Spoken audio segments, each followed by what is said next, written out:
Welcome to Tales Told When the Windows Rattle. I'm Tim Prossel. Here's a Vera Van Slyke ghostly mystery that has no ghosts.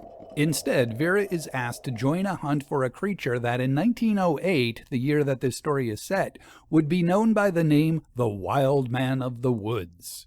These days, we know this big-footed creature by another name, or maybe two other names. Please enjoy Monstrimony. To Vera Van Slyke, he was always the professor. It's true that he served as a professor of anthropology at a fledgling college in New Brunswick, Canada. However, Vera simply found using his professional title far easier than remembering his full name, Geoffrey Wallace Livingstone Adams.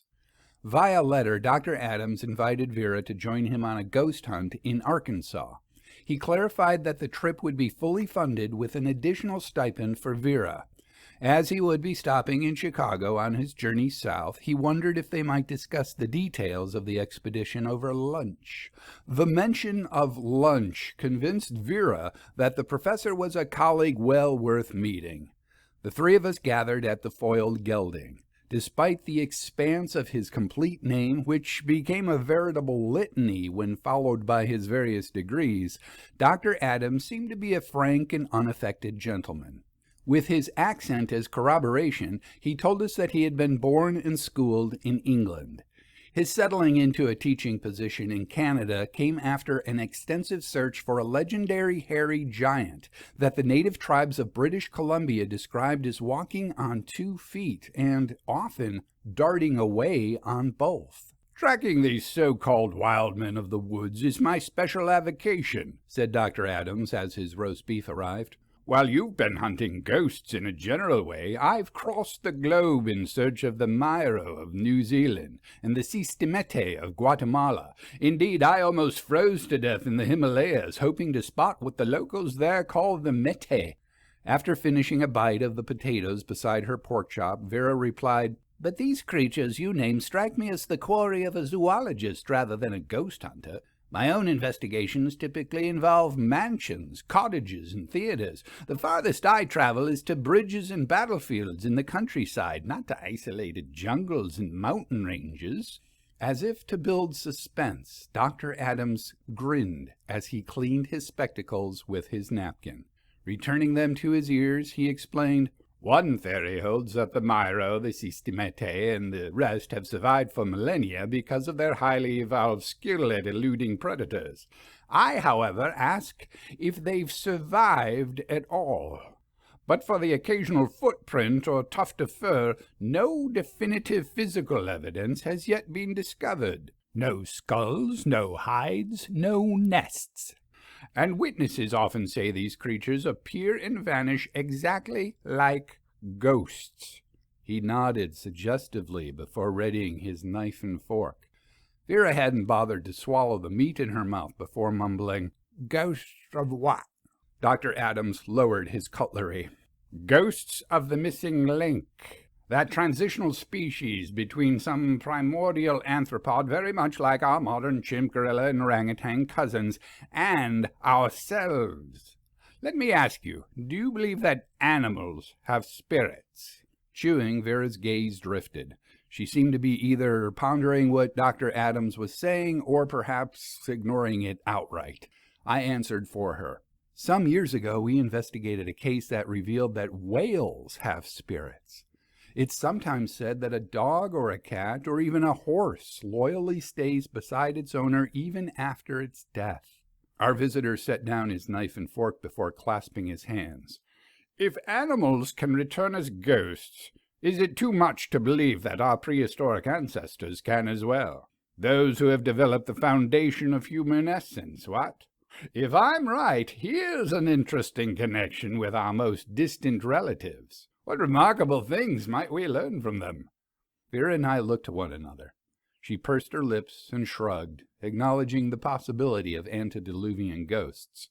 Dr. Adams then let us digest the notion while we nibbled at our meals. The moment that Vera raised a finger, however, he interrupted. "I presume you're going to ask me about guilt," he said.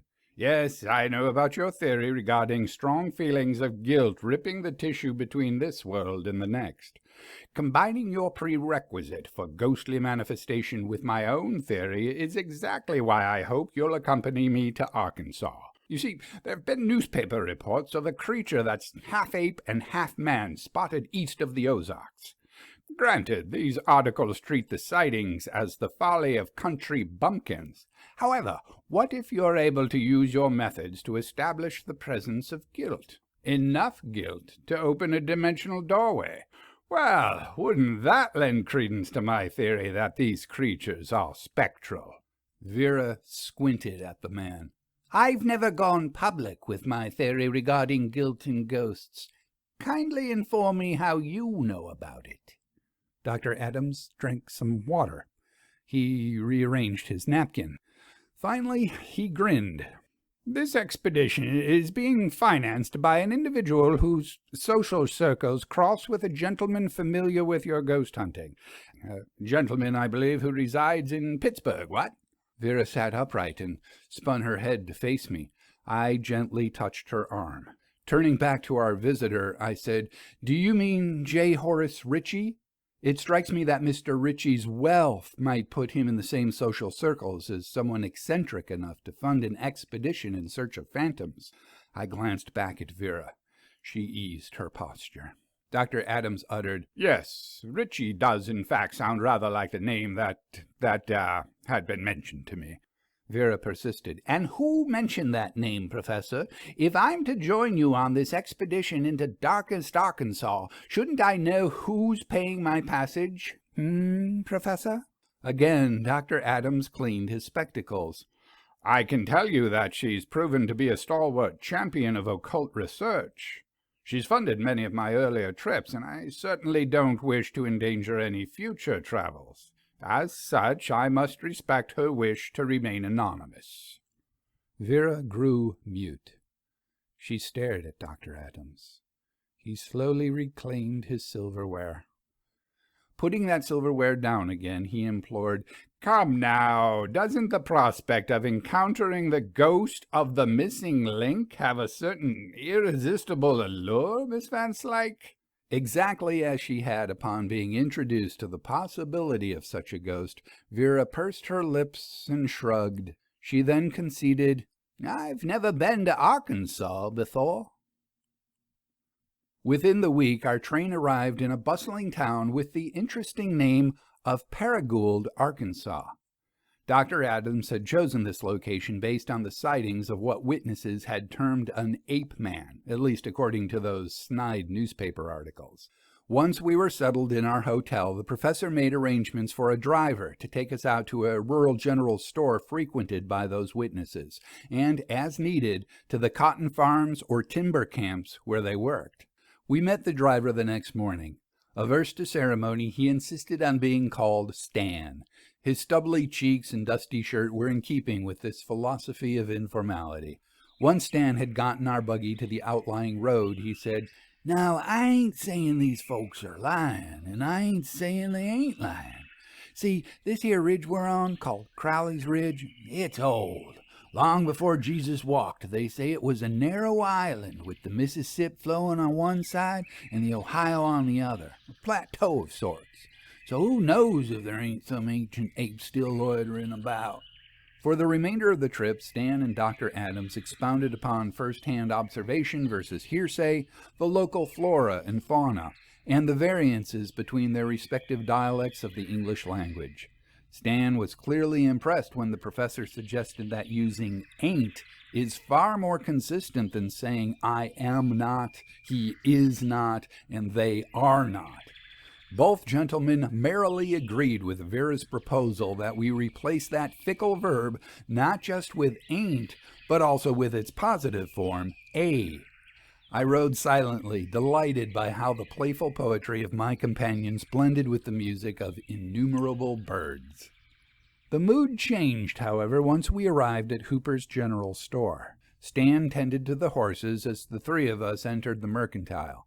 Inside we found a weazened woman stooping behind a display of liniments and poultices. We announced our interest in the ape-man. She ascended and pointed a talon-like finger at us. "We sure as sheep don't need any more blasted newspaper reporters in here. My own husband saw what he saw, as did 2 more folks. I will not abide any more mockery from the likes of y'all." Vera stepped forward, ready to respond, but she shut her mouth, presumably owing to her being a newspaper reporter. Dr. Adams first bowed to Vera, and then to the vexed shopkeeper. He grinned. "Good woman, I assure you we are not from any of those detestable newspapers." He spoke serenely, letting the polish of his English accent glisten. "Quite the contrary. I am an expert in these sightings, and I hope to confirm what your husband and the others witnessed. My name is Adams, good woman, Dr. Adams. Am I correct in assuming that you are Mrs. Hooper?" He pulled a handkerchief from beneath his vest and began to clean his hands. After affirming who she was, Mrs. Hooper continued the conversation with less venom. "Y'all are an expert?" "An expert," Dr. Adams assured her. "Not a newspaper reporter?" "Oh, most definitely not one of those." Yet again Vera pursed her lips and shrugged. "Well then," Mrs. Hooper declared, "y'all arrived too late." "Too late? Why too late, good woman?" Dr. Adams quickly stuffed his handkerchief back beneath his vest. The good woman looked around as if to ensure that no one else would hear what she had to say. "Each of the 3 men who saw the monster says it was stomping around one spot and one spot only. They saw it by a homestead that belongs to a man named of Micah Clark." Mrs. Hooper's volume was diminishing, so we stepped closer. "Nice enough fella, this Micah Clark, but he lives and works all alone, does some blacksmithing, hires himself out during harvest. We sell honey from his hives." She pointed to a supply of jars. We stepped closer still. "Now this Micah Clark also makes his purchases here on occasion. Since that wild man of the woods showed up, Micah's bought doilies, fine chocolates, and other such dainties. Didn't put 2 and 2 together, but then he was in here not 20 minutes ago.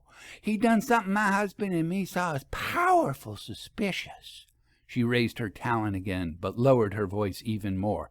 "That man Micah Clark bought hisself several yards of gingham. Enough gingham to drape a barn door, I reckon." Dr. Adams pivoted to Vera and me with his head at a tilt. Vera's blank expression suggested that she was feeling uncooperative due to the jibe against reporters, or she was as stymied as the professor. I explained. Gingham is a fabric often used for sewing draperies and dresses. Purchasing a lot of gingham implies, if not drapes for a barn door, then for a particularly large dress. Can I assume, ma'am, that this struck you as suspicious because Micah Clark lives as a bachelor? She nodded slowly, clawing the side of her nose. Dr. Adams rubbed his neck, presumably still unable to follow the chain of implications. Vera, on the other hand, stepped in front of him. You're not suggesting, or are you?" she stammered. "What I'm suggesting," whispered Mrs. Hooper, "is that Micah Clark has taken hisself a wife, and that wild man of the woods ain't no ape man. No, she's an ape woman." Vera asked if we could speak with Mrs. Hooper's husband, since she had named him as one of the witnesses of the wild man, or woman, of the woods. The shopkeeper explained that immediately after Micah Clark's suspicious purchase of gingham, Mr. Hooper hurriedly organized a meeting of his fellow church deacons. Mr. Clark belonged to the same church as the Hoopers, and duty demanded that the deacons ascertain whether or not the solitary bachelor truly had strayed from the path of decency. I withhold the name of this church for the sake of respect, and for a touch of mystery. Mrs. Hooper gave stand directions to the church, noting that if the deacons hadn't assembled there, they would be at the minister's cotton farm across from the adjacent graveyard. After a brief ride, we located the rustic chapel. It consisted of only one room, and instead of pews inside, we discovered benches painted black. Among those benches sat 3 gentlemen. They stood as Dr. Adams introduced himself and promptly made it clear that he had expertise in exactly what the deacons were confronting. I knew Vera well enough to know that acquiescing to the professor's authority would test both her composure and her digestion. A man whose age and apron suggested he was Mrs. Hooper's husband remained quiet, as did a much younger man plagued by twitches. The church's minister was the Reverend Mr. Orson F. Burnett, a tall, steel-haired man whose loose jowls and coal-black suit gave him a funereal air. It was he who spoke for the assembly. "Your arrival is a blessing, Dr. Adams.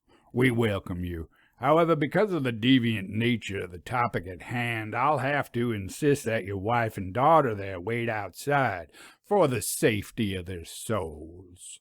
Vera and I both turned to look behind us. We must have realized simultaneously that we were being referred to as the wife and daughter of Dr. Adams. Ours were the imperiled souls. Vera was struck speechless. Perhaps that was another blessing. I grabbed her elbow and dragged her out of the church and back to the buggy. She stumbled the entire way because she never stopped facing that assembly of deacons, even after we were outside of the church again. Upon regaining her voice, she declared, "Well, I can honestly say that I've now been to Arkansas. The audacity of these rubes!" Stan cleared his throat. He struggled up from the rider's seat in the buggy, where he had apparently settled for a nap. Vera glanced in his direction, her cheeks coloring. She now took my elbow and escorted me to the shade of a nearby oak. "I am not old enough to be your mother," she insisted. "Well, barely old enough." I laughed. "But look at the intrigue of our situation, Vera. We're investigating the possibility of a marriage, if that's the right term, between a man and a missing link. A female missing link. Possibly the ghost of a female missing link. Oh my, wait till I tell this to Rick. He adores following our adventures." "I have serious doubts about the professor's theory regarding antediluvian ghosts," Vera spit. "And exactly who is Rick?" "Oh," I responded. I tapped my fingertips together. "Haven't I told you? Rick Bergson's come back from Alaska. Some months ago." Vera sighed heavily. I realized I would have to tell a story I had narrated to her several times before. Rick is Eric Bergson. You met him years ago when he assisted in our discovery that playing B-flat and high G on oboes illuminates any ruptures between the spirit and physical realms. Some while after that, he courted me. This was interrupted, though, by his going to seek his fortune in Alaska. Do you remember any of this? The quest, yes, but the hero is hazy. Well, he continued to court me by letter, always intending to return to Chicago. I wrote back, sometimes describing our investigations of hauntings. He finds them to be delightful, and he's encouraged me to record our exploits in a more formal way. And he's returned to Chicago now, you say? Yes, he has. There was more I wanted to say. For some reason, however, this did not feel like a fitting moment. I confess that I had felt the same urge to delay my confession on several previous occasions. We sat down under the oak tree. I was not sure if the sneer lingering on Vera's face was meant for the deacons alone. Instead of speaking to each other, we listened to Stan snoring amid the clamor of birds and insects. Eventually, Dr. Adams emerged from the church. He scanned the churchyard while wiping his spectacles. Vera and I stood to signal our location. "Progress!" he shouted as he walked toward us. "The minister's devised a plan. He and Hooper will coax Clark out of his house for an evening of cards. This will allow me to roam the property after dark. That younger deacon will let me share quarters with him for the remainder of the night. He's also offered to take me to interview all the witnesses in the meantime." Vera nodded. She nodded even though it seemed as if the very man who had sought her aid were now the one debarring her from the investigation. Dr. Adams continued. "I'll ask you to return tomorrow with your oboes to check for dimensional ruptures if warranted. Let's confirm that we've got something authentic before exploring how it might have arrived, what?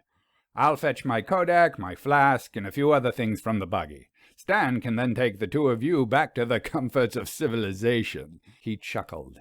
To my surprise, Vera yielded to the professor's plan without a quibble. In fact, she accompanied him to the buggy to ensure that our oboes were not blocking his own equipment.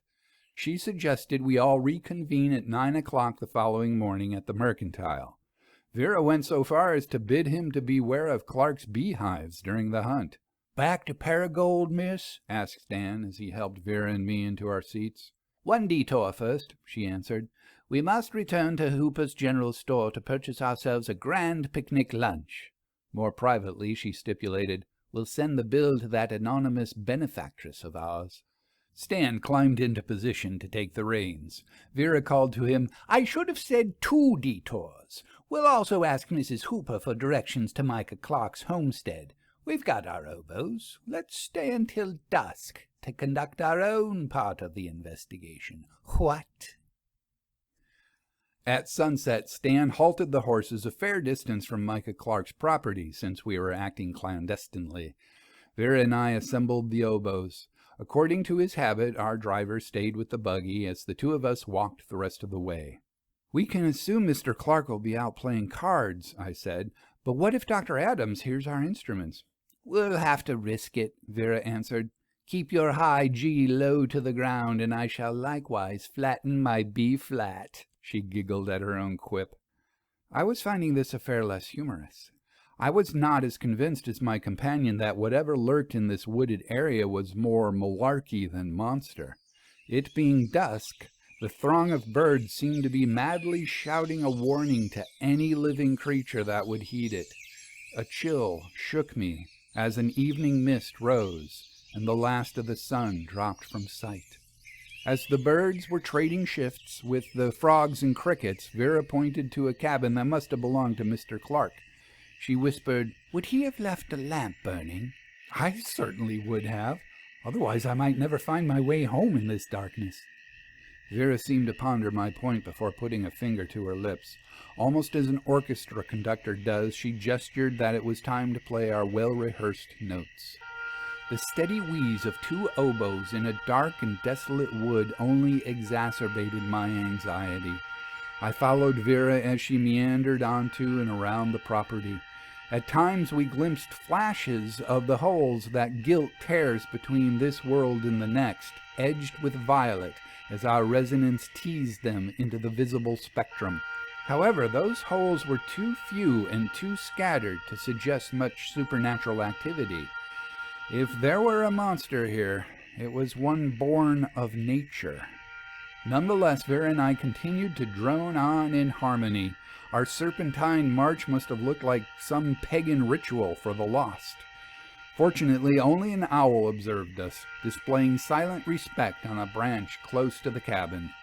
That owl swooped off and away, though, when footsteps rustled behind us. Footsteps rustling toward us. I hit a tooth as I jerked the oboe from my mouth and crouched for cover behind Vera.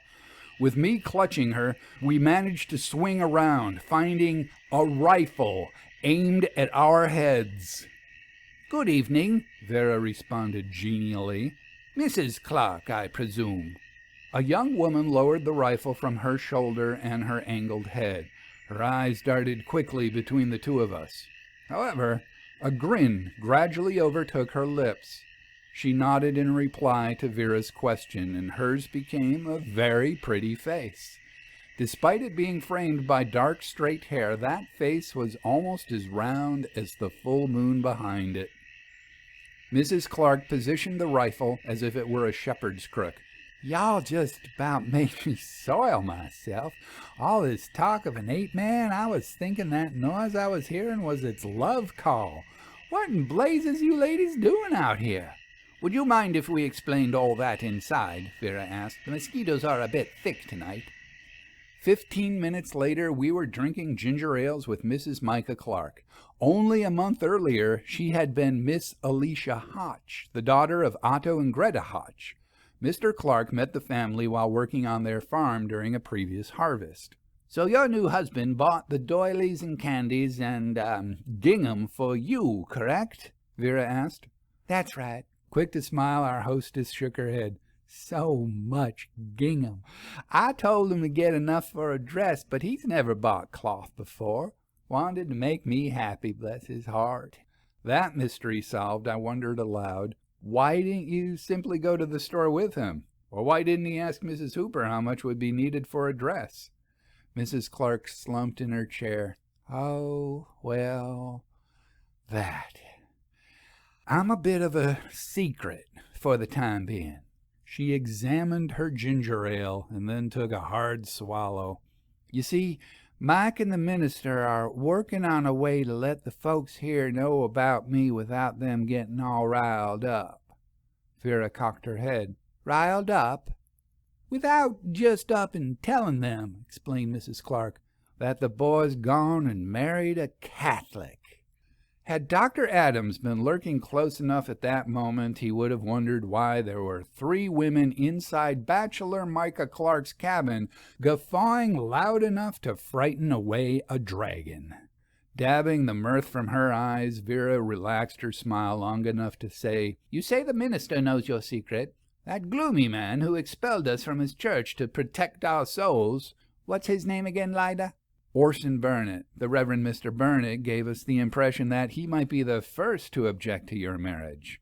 Ah, he's just an old scarecrow, the minister is, explained Alicia Clark. More hay-filled than hateful.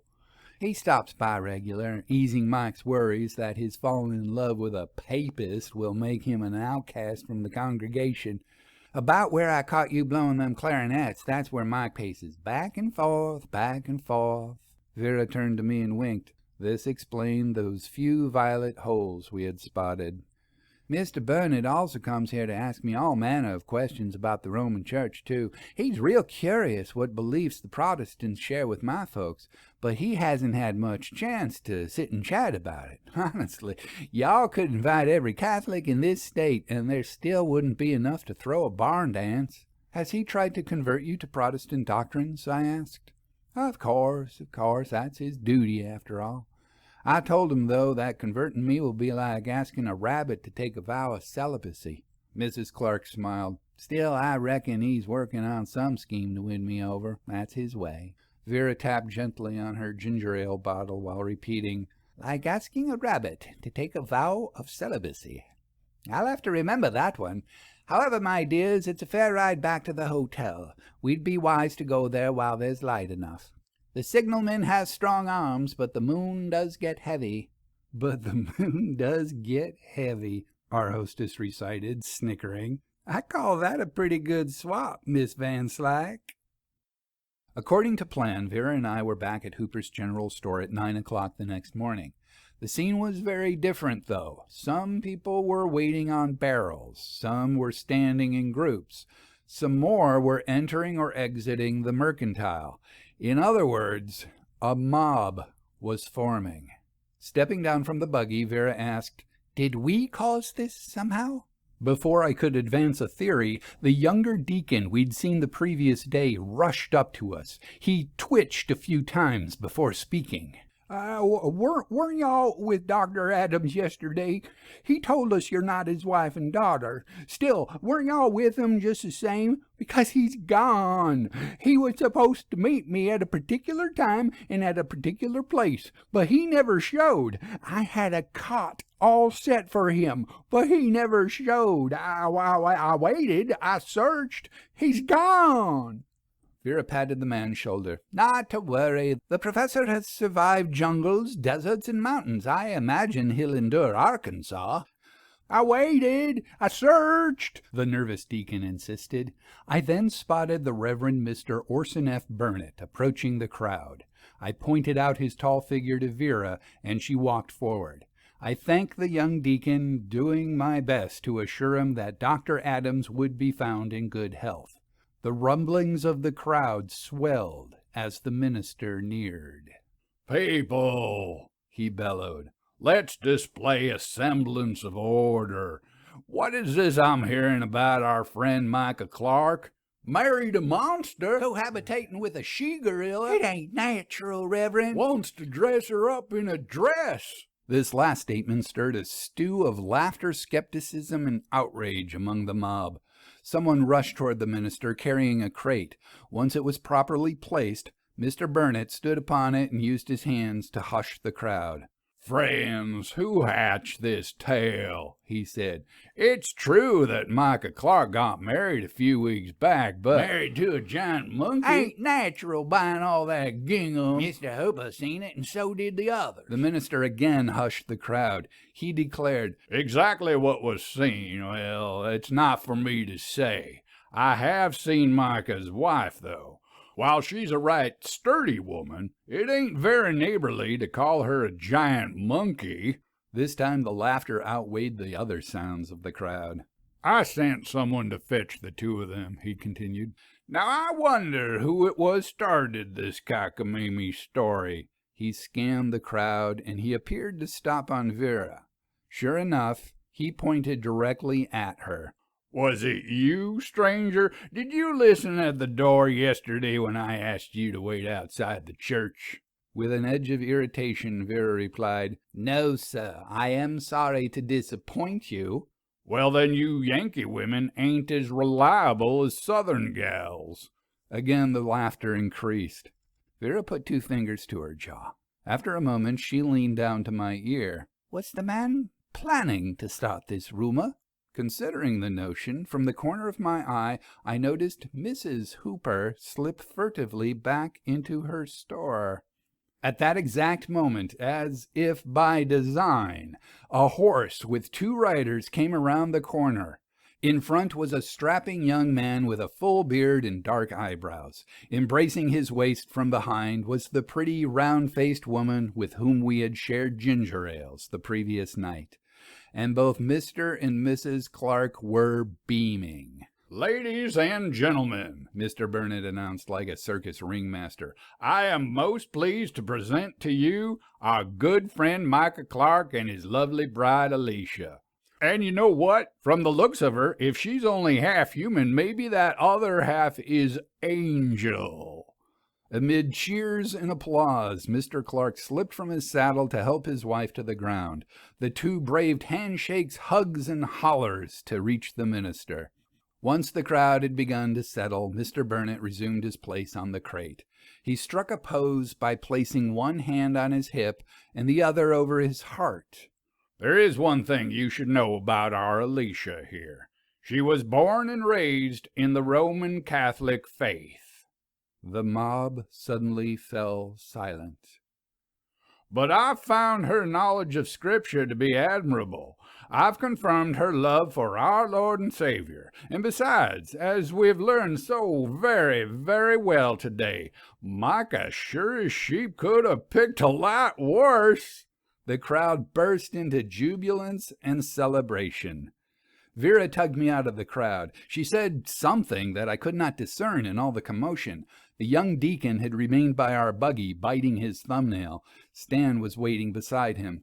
Vera addressed the deacon. "Sir, your present duty is to welcome that new bride into your community. Go revel amongst your people."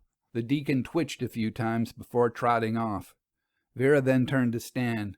"Weren't we told that the minister's cotton farm is near the church?" "Across from the graveyard beside it," he affirmed. "We need to go there before this jamboree fades." Once we were on our way, I asked Vera to repeat what she had said a moment earlier. "Ah, that. I said, 'Misjudge not, lest ye be misjudged.' At first I took our clergyman to be a man of narrow vision, just as he assumed we would listen outside his church door.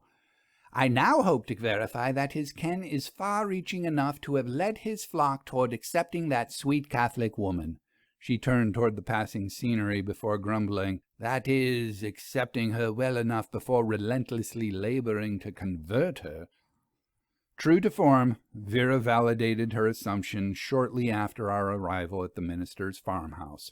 In a rear shed, we found a construction made of chicken wire and cotton, painted the same black as we had seen on the benches in the church. When placed upon a man's shoulders, especially those of a tall man, the contraption would create the illusion of a hulking ape-like creature. From a distance, a witness's imagination would supply the eyes, the mouth, and all the other realistic details. "This will remain our secret," Vera said. "Are we all agreed?" I nodded. Stan, who had at last found some interest in our investigation, continued to lift and walk the ape-man costume. "Are we all agreed?" Vera scolded. "I ain't going to tell anybody," Stan declared. Placing the costume over his head, he added, "We all need monsters. They make it easier to love our neighbors." Vera crossed her arms before surmising, "A fitting moral to the conclusion of this case." Vera," I said. "Yes, my dear." "We still don't know where Dr. Adams is." "Very astute. I spoke prematurely." By that afternoon, Stan had located Geoffrey Wallace Livingstone Adams. While surveying Micah Clark's homestead the previous night, the world traveler had taken a wrong turn and consequently become lost in the woods. Nonetheless, we were back to the hotel in Paragould while the sun still hovered well above the horizon. Dr. Adams washed his face, changed his suit, and attended to a few other necessities before he treated us to dinner. At the hotel restaurant, Vera and I took turns recounting our private meeting with Alicia and her very public introduction to the community. Unlike the rabbits striving to remain celibate, we upheld our vow to never divulge our discovery in the minister's shed. Even so, Dr. Adams admitted to being doubtful about the ape-man sightings here. Based on his interrogations and observations, as well as the scarcity of dimensional holes that Vera and I had discovered, he attributed the sightings to a calculating hoaxer, or perhaps a prowling bear. After our meal, Dr. Adams said, "Let's make this our final evening here. It would be charming to mark the occasion, but I didn't sleep a wink last night. I ask for your permission to retire early for tomorrow's long train ride north. I do fear, though, I'll have nightmares about Mary Queen of Scots and Guy Fawkes, both of them Catholics against the Church of England, what? An unsavory end for both." Vera explained that, anticipating his need for a good night's rest, she and I had discussed possibly drinking a farewell beer. His company would be missed, but not required. Dr. Adams bowed and headed toward his room. However, I noticed he left an envelope with the desk clerk before disappearing. "If you wait here a moment, I might solve a mystery too," I told Vera. I next strolled to the front desk and said to the clerk, "A moment ago, Dr. Adams kindly dropped off my letter for tomorrow's post. May I check to see if I addressed it correctly?" Without the slightest compunction, the desk clerk complied with my ruse. I had to struggle to mask my shock at seeing the recipient's name. I'm certain I had blanched when I returned the letter to the clerk. Without thanking him, I coughed, It's fine." Vera was waiting for me by the front door, her back toward me. "Vera," I hissed as I rushed to her, I have something important to tell you, something that might be upsetting to you." She spun to face me. No, you mustn't get married. I'm sure this Rick Bergstone is an upstanding fellow, but no, you must not get married. You simply mustn't." Pardon me?" "You are betrothed to the fellow back from Alaska, aren't you? Isn't that what you were about to tell me? Isn't that what you failed to admit under the oak tree beside that church?" "No. I mean, well, Yes, I am going to marry Rick Bergson. But what I was going to tell you was, wait a moment. Why mustn't I marry Rick Bergson?" I felt dizzy. Vera sniffed twice. "I need a beer. Let's go get a beer. 2 beers. And 1 or 2 for yourself. As many as you like." She bolted through the hotel door. Fortunately, there was a tavern nearby. The bartender said he only served women accompanied by gentlemen. He agreed, however, to let us wait there for our husbands and to please them by having their beers already at the table. This same trick had worked in several states prior to Arkansas. In a private nook, I sat beside Vera and admitted, All of the subterfuge on this trip makes me wonder if I haven't traveled back to my years in the spiritualism racket. Vera was in no mood to grin, though. She stared forward, pouting. I offered, "Let's start with my marrying Rick Bergson." Vera squirmed in her chair. "I've been meaning to tell you about my engagement for quite a while now, but I knew it would be an adjustment for you. Tell me what it is that bothers you most about my getting married." Vera squirmed again. "I'll have to learn yet another name. What was the name you used when I defrauded you as a medium?" "Ludmilla Prosilova." "But you told me your true name was Lucille Parcell. But that wasn't your real true name, was it?" "My real true name is Ludmilla Prosilova." "But your family called you Lyda, and then you asked me to call you Lyda instead of Lucille, and eventually I learned to call you Lyda instead of Lucille. Now you'll be taking on another name. It's cruel." "You'll still be calling me Lyda? That is, I hope you will." Her squirming lessened. "You'll still work for me then? You'll still be my assistant?" I sighed. "Well, no. Rick is buying his own music shop. I'll be helping him there, at least at first. But I'll still be in Chicago. I'll still be available for investigations of ghostly phenomena.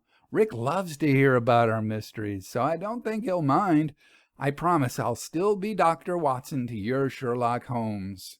Vera muttered, "Perhaps, but Dr. Watson would never go off and get married." I patted her hand. "You really ought to read those tales sometime, Vera.